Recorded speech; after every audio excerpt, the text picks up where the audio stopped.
You know that feeling, right? That pit in your stomach when a surprise test is announced?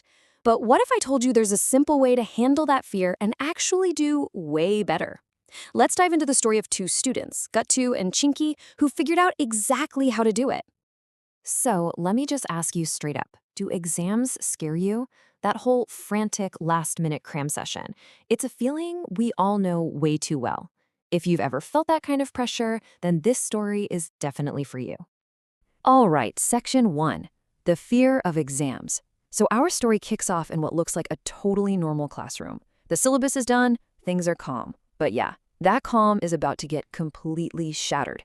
And then, bam, the teacher walks in and drops a bombshell. Oral exams are starting in just 2 days. You can literally see the panic on their faces. The problem is crystal clear, a ton of pressure and almost no time to prepare. Okay, section 2, the mistake of rote learning. So when they're hit with all this pressure, what's their first instinct? Well, it's a strategy that, let's be honest, most of us have tried, usually with pretty disastrous results. Their plan is the classic go-to, cram everything. They decide they're just going to memorize every single chapter. I mean, look at that giant pile of books. You can just feel their stress. They think forcing the information into their heads is the answer, but they're about to learn there's a huge flaw in that plan. And this scene just perfectly illustrates the problem. While Gattu is trying to memorize a line, he completely messes it up. He says Rari lived with his bad before correcting himself to cat. You see, he's just repeating sounds without actually thinking about what they mean, and it just leads to silly mistakes and a whole lot of frustration. This slide lays it out so well. On the left, you've got rote learning. It's this tangled, messy road that leads to forgetting things and getting stressed out. Now, look at the right. That's understanding, a clear, straight path to actually remembering things, feeling confident, and being accurate. The takeaway here is huge. How you study is so much more important than how much you study. And that brings us to section 3, the power of understanding. This is the big turning point. Gattu and Chinky are totally frustrated, getting nowhere, and that's when their mother steps in with a piece of advice that changes their whole game. And here it is, the big aha moment. Their mom tells them something so simple, but so powerful. Don't just memorize things, understand them. It's a fundamental shift, right? It's about moving from being a parrot who just repeats words to being a student who actually gets it, who could maybe explain the concept in their own words. And you can practically see the light bulb go on for Gattu. He finally gets that he was so focused on memorizing the words, Rari lived with his cat, that he never stopped to actually picture what it meant. You know, a guy named Rari who lives with his pet. Once he understands the idea, the words just come naturally. All right, section 4, overcoming the fear. It's exam day. Their new study method is about to face the ultimate challenge. Can it hold up under pressure? Just look at this scene outside the exam room. It's absolute chaos. You can feel the anxiety in the air while everyone's doing that frantic last-minute cramming. And Chinky, watching all this, is really starting to panic. So when Chinky goes in, her nerves just take over. She starts stumbling over her own introduction.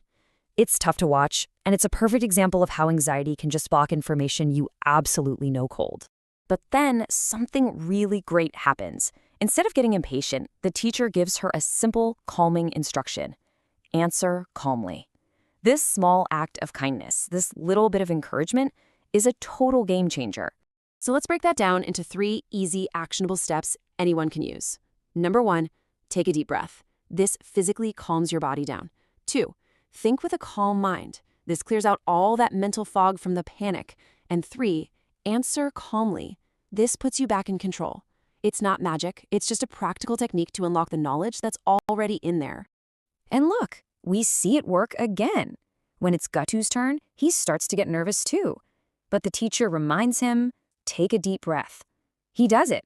He remembers the story about Rafri and his cat because he actually understands it. And he aces the question. The technique works. It's that simple. So let's move on to our final section, section 5, lesson and success. What's the end result when you combine true understanding with a calm mind? Let's find out. They absolutely crushed it. Gattu and Chinky both come out of their exams feeling successful and so confident. And their celebration, it isn't just about passing a test. It's about conquering their fear because they used a smarter strategy. So let's pull all the key lessons from their story together. First off, Feeling anxious about exams is normal, but the important thing is that it's manageable. We learn that just memorizing stuff is a fragile strategy that cracks under pressure. True learning, the kind that sticks, comes from understanding concepts. And don't forget, a calm mind is your most powerful tool in an exam, and something as simple as a deep breath can get you there. And finally, never underestimate how powerful a little encouragement can be. And that leaves us with one final question for you to think about. The next time you have a big exam, a presentation, or any tough challenge, what are you going to choose? Are you going to fall back on that fragile strategy of just cramming? Or are you going to embrace the real power of understanding?